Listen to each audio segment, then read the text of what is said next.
అందరికీ ప్రైజ్ లాడండి. దేవుని యొక్క మహాకృపను బట్టి మనం అందరం ఎంతగానో కాచి కాపాడబడిన రీతిని బట్టి దేవునికి స్తోత్రం చెల్లిస్తున్నాను. సమయంలో ఒక పాట ద్వారా దేవుని కనపరుచుకుందామండి.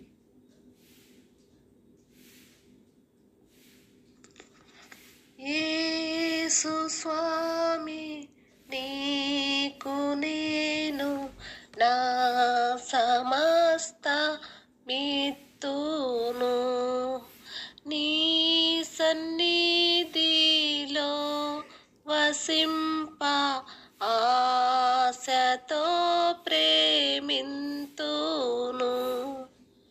నా సమస్తము నా సమస్తము నా సురక్షక నీకిత్తు నా సమస్తము. యేసు స్వామి నీకే నేను దోసిలోకి మ్రొక్కేదన్, తీసివేతులోకయాసెల్ యేసు చేర్చు మీప్పుడే. నా సమస్తము నా సమస్తము నా సురక్షక నీకిత్తు నా సమస్తము. నీదువాడ నేను నీవు నాదు వాడావు, నీవు నేను నేకమాయే పరిశుద్ధాత్మ సాక్ష్యము. నా సమస్తము నా సమస్తము నా సురక్షక నీకిత్తు నా సమస్తము. నీకు నన్ను యేసు ప్రభు ఈయనేనే ఏగితి, నీదు ప్రేమ శక్తి నింపు నీదు దివే నీయవే. నా సమస్తము నా సమస్తము నా సురక్షక నీకిత్తు నా సమస్తము. యేసు నీదే నా సర్వస్తి, హాసుజ్వాలన్ పొందితి, హాసురక్షణనందమా హల్లెలూయా స్తోత్రము. నా సమస్తము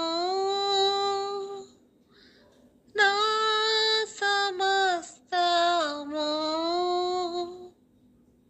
నా సురక్షక నీకిత్తు నా సమస్తము.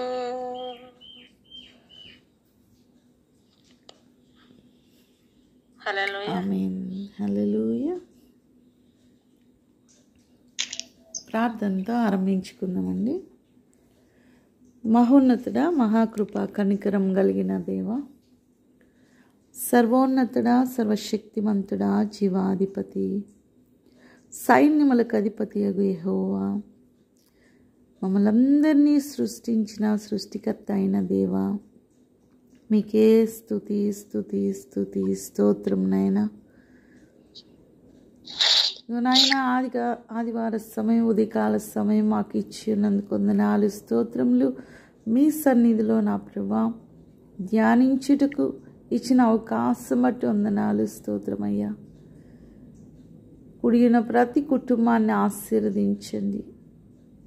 మీ మాటలు మా జీవితాలకినైనా ఆశీర్వాదపు బాటలుగా మార్చబడుటకు, మీ వాగ్దానాలు, మీ లేక ధ్యానములు మేము చేటుకునైనా మీతో సహవాసము కలిగి నడుచుకున్నట్టుకు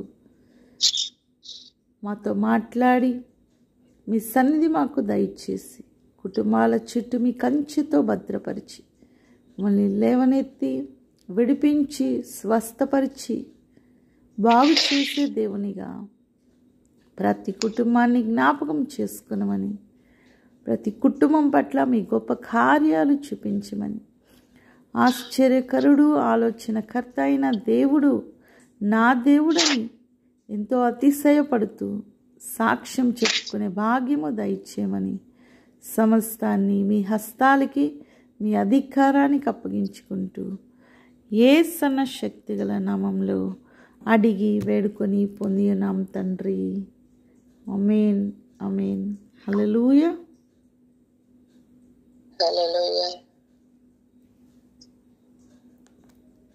ఈ ఆదివార దినము ఉదయకాల సమయము దేవుని సన్నిధిలో ఆయన్ని మనం కోరుకుంటూ, ఆయన మన ముందుంటే, ఆయన మన కాపరి అయితే, యేసయ్య మన జీవితాల్లో కాపరిగా ఉంటే మన జీవితం ఎంతో గొప్పగా ఉంటుంది. 23వ కీర్తన 1-2 వచనాలు చూస్తే,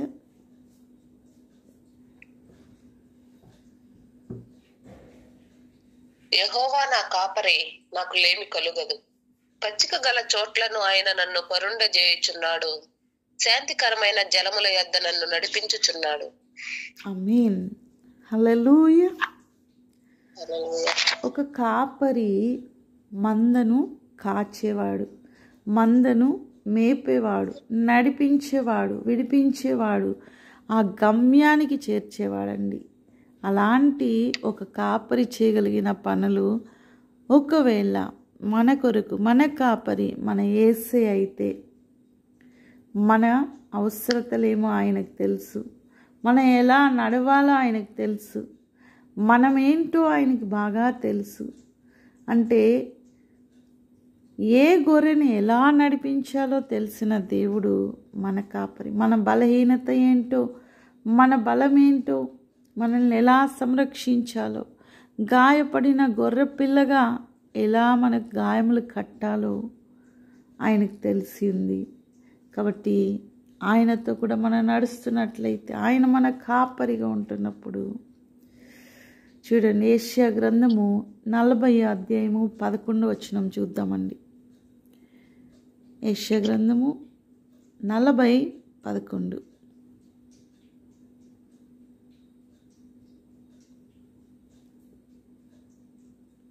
గొర్రెల కాపరి వలె ఆయన తన మందను మేపును. తన బాహువుతో గొర్రె పిల్లలను కూర్చి రొమ్మును ఆనించుకొని మోయును. పాలిచ్చు వాటిని ఆయన మెల్లగా నడిపించును. ఆమేన్. హల్లెలూయా. హల్లెలూయా. ఒక గొర్రెల కాపరి వలె ఆయన మందను ఆయన మేపేవానిగా ఉంటున్నాడు. మనం ఆయన గొర్రెలమండి, ఆయన మన కాపరి, ఆయన మన మందను మేపేవాడు.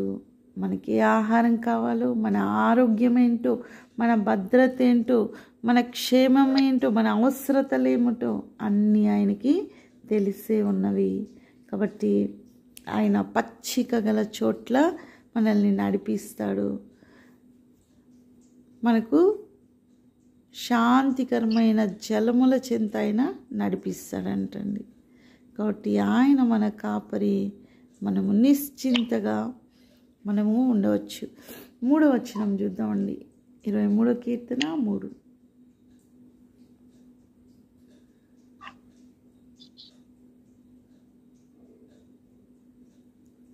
నా ప్రాణమునకు ఆయన సేద తీర్చుచున్నాడు. తన నామమును బట్టి నీతి మార్గములలో నన్ను నడిపించుచున్నాడు. కాబట్టి ఆయన కాపరిగా ఉన్నప్పుడు మనం నెమ్మదితో ఉండొచ్చు. మన ప్రాణము సేద తీర్చబడుతుందండి. అంటే ఈ లోకంలో ఉన్నంత వరకు కూడా మనకి ఏదో ఒక మనసు కష్టము, పరీక్షలు, శ్రమలు, ఇరుకు అన్నీ ఉంటాయండి. అన్నీ తప్పవు. ఈ పరుగు పందెంలో అలసిపోతాము, సొమ్మసిల్లిపోతాము, సోలిపోతాము, బలహీనపడిపోతాము. కానీ ఇలాంటి విషమ పరీక్షల్లో కృంగిన సమయంలో మన కాపరి మనల్ని ఎంతగానో సేద తీరుస్తాడు. సేద అంటే విశ్రాంతిని మనకు కలిగిస్తాడండి, ఊరట కలిగిస్తాడు. కాబట్టి ఆయన మనకు విశ్రాంతినిచ్చే దేవుడు. మత్తయిలో చెప్తాడు కదండి, నా కాడి మీరు తీసుకోండి, సమస్త భారం మోస్తున్న సమస్త జనులారా నా యొద్దకు రండి, నేను మీకు విశ్రాంతిని దయచేస్తానని చెప్తున్నాడండి. కాబట్టి మనం ఆయన మేపడి గొర్రెల వలె ఆయన అంగీకరించి ఆయన సన్నిధిలో మనం ఉంటున్నట్లయితే తప్పకుండా ఆయన మనకు విశ్రాంతిని దయచేస్తాడు. నీతి మార్గంలో నడిపించే దేవుడు అండి మన దేవుడు. నీతి న్యాయములు పరిపాలించే దేవుడు, మార్గంలో నడిపించే దేవుడు. కాబట్టి ఎలా అంటే అలా మనము వంకర త్రోవల్లో వెళ్ళమండి. మన కాపరి ఏసైగా ఉంటే వంకరి త్రోవల్లో, అల్లరి చిల్లరి త్రోవల్లో, ఏదో అగాధాల్లో, అరణ్యాల్లో మనము పడిపోయేవారుగా ఉండము. ఆయన మన తోడుంటాడు. ఎక్కడ ఎటువంటి త్రోవలో వెళ్ళినా సరే మనకు రాయైనా తగలనీయకుండా దూతల చేత ఎత్తిపట్టి నడిపిస్తానని సెలవిస్తున్న దేవుడు మనకు తోడుగా ఉన్నాడు. మార్గమంతా యథార్థమైన మార్గంలో, సత్యమైన మార్గంలో మనల్ని నడిపించే దేవుడు. యోహాను సువార్త 10:4 చూద్దామండి.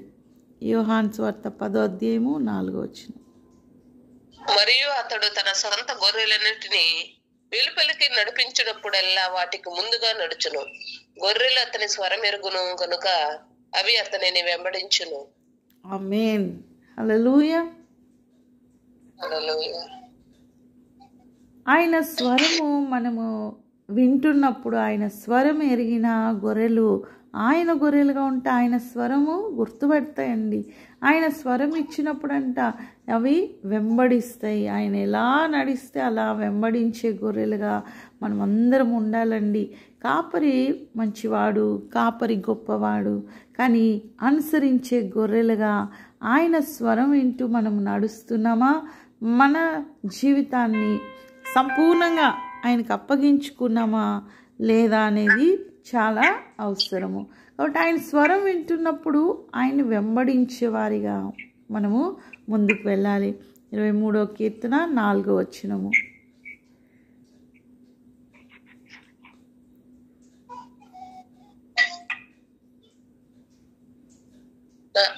గాఢాంధకారపు లోయలో నేను సంచరించినను ఏ అపాయమునకు భయపడను.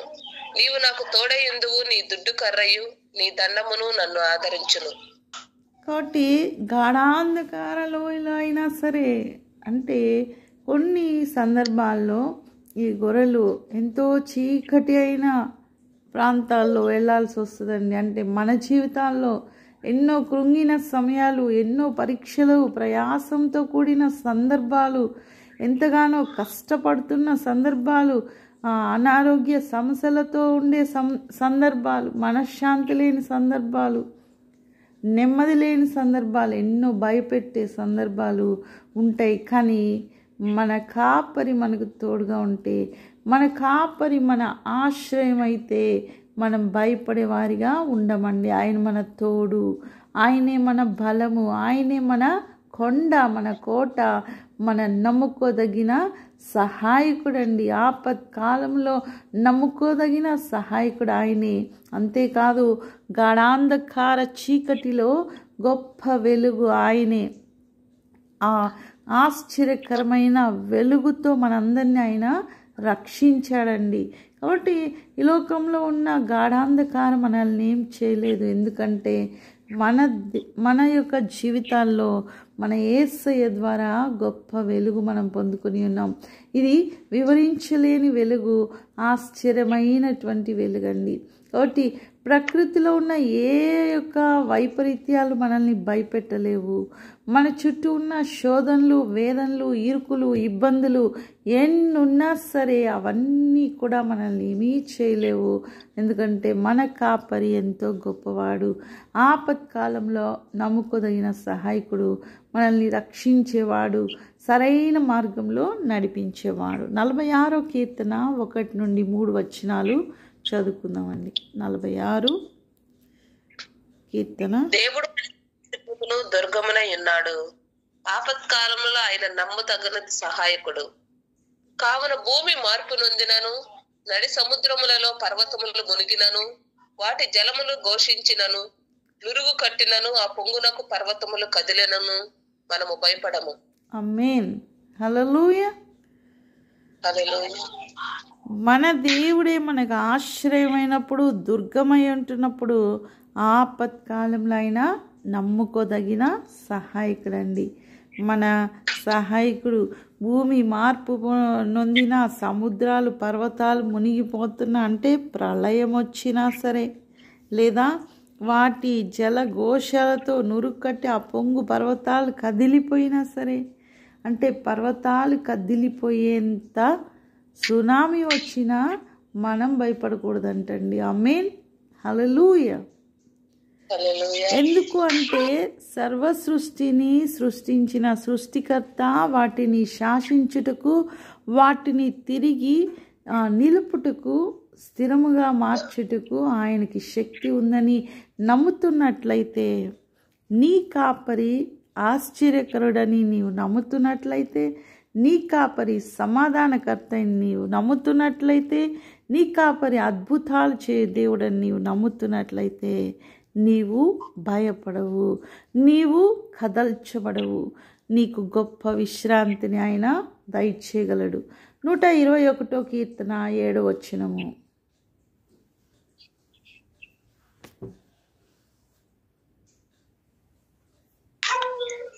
ఏ అపాయమును రాకుండా యెహోవా నిన్ను కాపాడును, ఆయన నీ ప్రాణమును కాపాడును.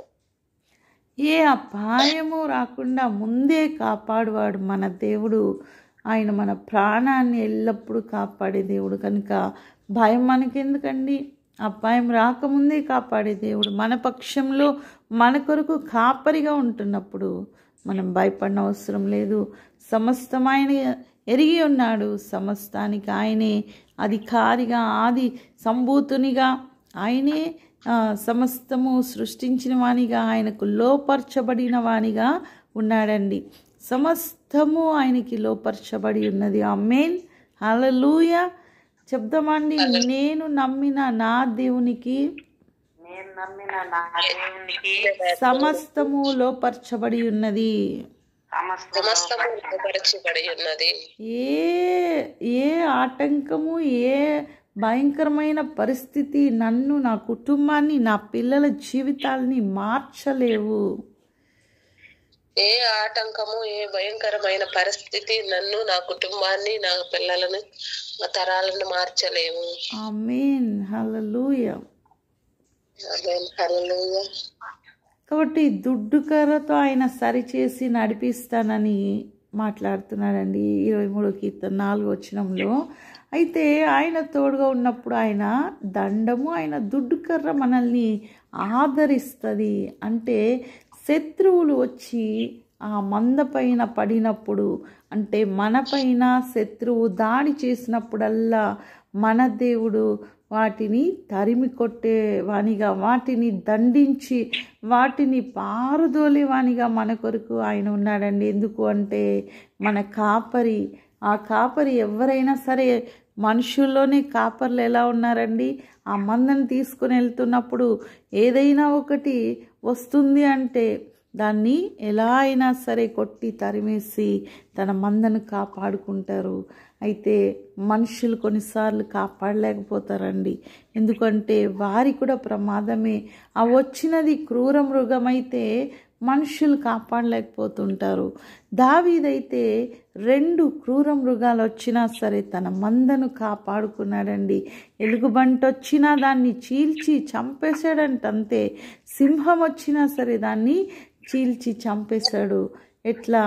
చాలా సులభంగా చీల్చి చంపేశాడు. ఎందుకంటే తన దేవుడే ఆయన కాపరిగా ఉన్నాడు కనుక, తనలో నుండి తన మందను కాయుటకు, తన మందను కాపాడుటకు దేవుని శక్తి ఆయనకి తోడుగా ఉండింది కనుక ఒక దావీదే చేయగలిగినప్పుడు ఈరోజు మీ జీవితాల్లో, నా జీవితాల్లో, మనందరి జీవితాల్లో మన దేవుడు మన కుటుంబాలకు, మన పిల్లలకు, మన తరాలకు కాపరిగా ఉంటున్నప్పుడు ఎలాంటి క్రూర మృగము మన జీవితాలని ఆడుకోవటానికి ఆయన పర్మిషన్ ఇవ్వడండి. ఆయన వాటిని నశింపజేసేవానిగా ఉన్నాడు, వాటన్నిటినీ చంపేసేవానిగా ఉంటున్నాడు. కాబట్టి దేవునికి వ్యతిరేకంగా ఉంటున్నప్పుడు శోధనలు, వేదనలు అంటే ప్రతి ఒక్కరికి పరీక్షలు అయితే తప్పకుండా వస్తాయండి. పరీక్ష కాలం అన్నది ప్రతి ఒక్కరి జీవితంలో ఉంటుంది. అలా లేని జీవితాలు ఉండవు. కాబట్టి అలాంటప్పుడు కూడా మనము ఆయన్ని కాపరిగా కలిగి ముందుకు వెళ్తున్నప్పుడు తప్పకుండా మన దేవుడు మనకు తోడుగా ఉండి నడిపిస్తాడు. ఆయన తోడులో మనకెంతగానో సంతోషము, శాంతి, సమాధానము, శాంతికరమైన జలాల చెంత పరుండు పెట్టే దేవుడు. 5వ వచనం చూద్దామండి. 23వ కీర్తన 5. నా శత్రువుల ఎదుట నీవు నాకు భోజనము సిద్ధపరచువు, నూనెతో నా తల అంటికి ఉన్నావు, నా గిన్నె నిండి పొందుతున్నది. శత్రువులు ఎదుట భోజనం సిద్ధపరిచే దేవుడు ఆయన.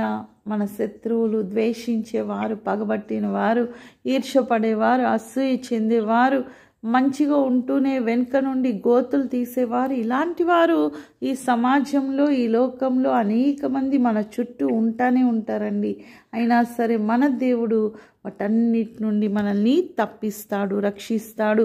శత్రువు చూస్తుండగానే మీకు భోజనం పెట్టి వారి ఎదుటే గొప్ప చేసే దేవుడు, వారి ఎదుటే మిమ్మల్ని హెచ్చించే దేవుడు, వారి ఎదుటే మనల్ని ఉన్నత స్థానంలోనికి తీసుకెళ్ళి చూపించే దేవుడు.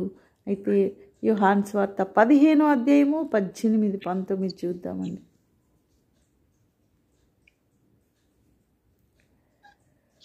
లోకము మిమ్మల్ని ద్వేషించిన ఎడల మీకంటే ముందుగా నన్ను ద్వేషించనని మీరు ఎరుగుదురు. మీరు లోక సంబంధులైన ఎడల లోకము తన వారిని స్నేహించును. అయితే మీరు లోక సంబంధులు కారు, నేను మిమ్మల్ని లోకములో నుండి ఏర్పరచుకుంటుని, అందుచేతనే లోకము మిమ్మల్ని ద్వేషించుచున్నది. కాబట్టి ఎవరో ద్వేషించారని దిగులు పడకూడదు, బాధపడకూడదు. అది దేవుడు నిర్ణయించిందే. ఈ లోకస్తులు మనల్ని ప్రేమించలేరు, వారు ద్వేషించే వారిగా ఉంటారంటండి. ఎందుకు అంటే మనం లోకంలో ఉన్నా సరే మన దేవుని చేత ఏర్పరచబడిన వారము, ప్రత్యేకపరచబడిన వారము. వారికి మనకు చాలా వ్యత్యాసం ఉంటుందండి. అందుకే వారికి మనతో సెట్ అవ్వదు.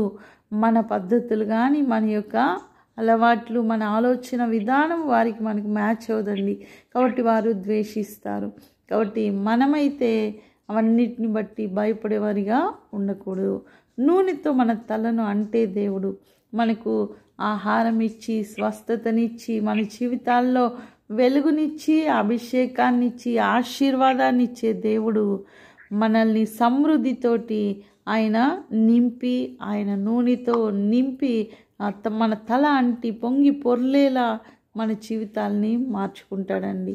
మనమంతా కూడా ఆయన కొరకు ఏర్పరచబడిన వంశము, రాజులైన యాజక సమూహముగా, పరిశుద్ధ జనముగా, ఆయన కొరకు సొత్తైన ప్రజలుగా మనల్ని మార్చుకున్న దేవుడు మనల్ని నూనెతో అభిషేకించుకొని ఉన్నాడండి. తన కొరకు ప్రత్యేకపరుచుకొని ఉన్నాడు మనల్ని. కాబట్టి నూనెతో దేవుని అభిషేకం పొందిన వారంతా కూడా ప్రత్యేకించబడిన వారు, దేవుని కొరకు ప్రతిష్ఠించబడిన వారండి. మనము ఒక ప్రత్యేకమైన వారమని ఎప్పుడు కూడా మర్చిపోకూడదు. ఈ లోక సంబంధులు కాదండి. మనము పరలోక సంబంధులము. మన యొక్క స్టేటస్ అంటే ఇక్కడ హై స్టేటస్, లో స్టేటస్ ఇట్లా మాట్లాడుకుంటారు కదండి. మన స్టేటస్ ఎంతో ఎంతో ఎంతో హెచ్చైనది, ఎంతో ఉన్నతమైనదని మనం మర్చిపోకూడదు. 45వ కీర్తన 7వ వచనము. 45వ కీర్తన 7వ వచనము.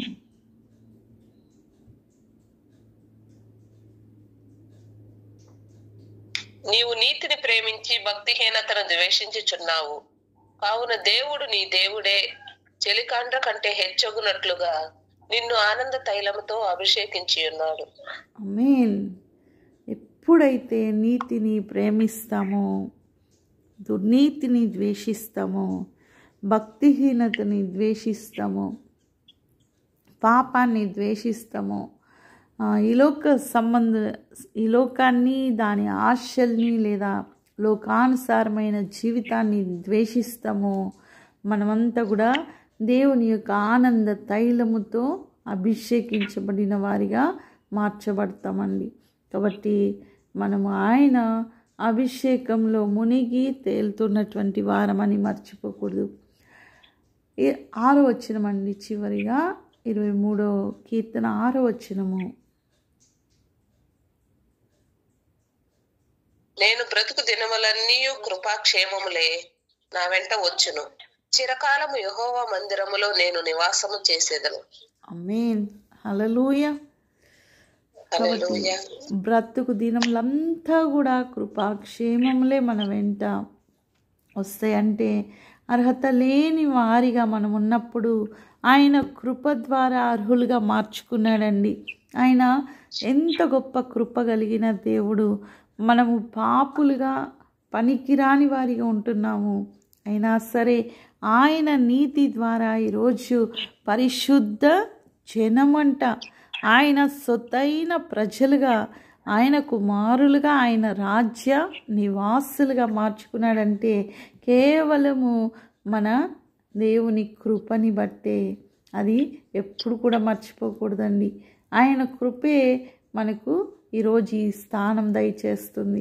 యెషయా 54:10 వచనము.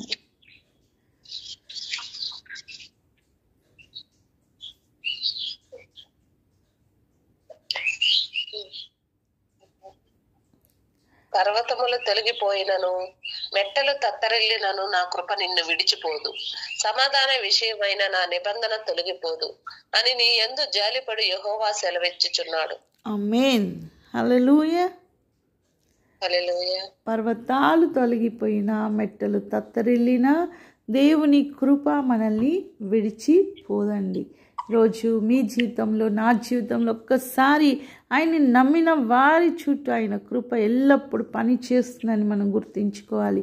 ఇంతే నా జీవితం, నాకెవ్వరు లేరు, నా దేవుడు నాకు ఏమీ చేయడం లేదని మనం అనుకోకూడదు.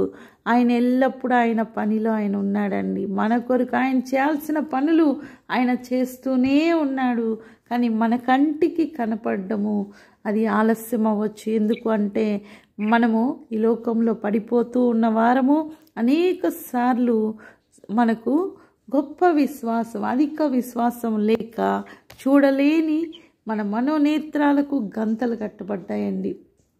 కాబట్టి ఎప్పుడైతే పరిపూర్ణంగా నమ్ముతున్నామో ఆ క్షణం మనం చూడగలం. ఎందుకంటే ఆయన ఎల్లప్పుడూ ఆయన కార్యాలు ఆపినవాడు కానే కాదు, ఆయన ఎల్లప్పుడూ ముందుగా ముగించి మన కొరకు సిద్ధపరిచిన దేవుడండి.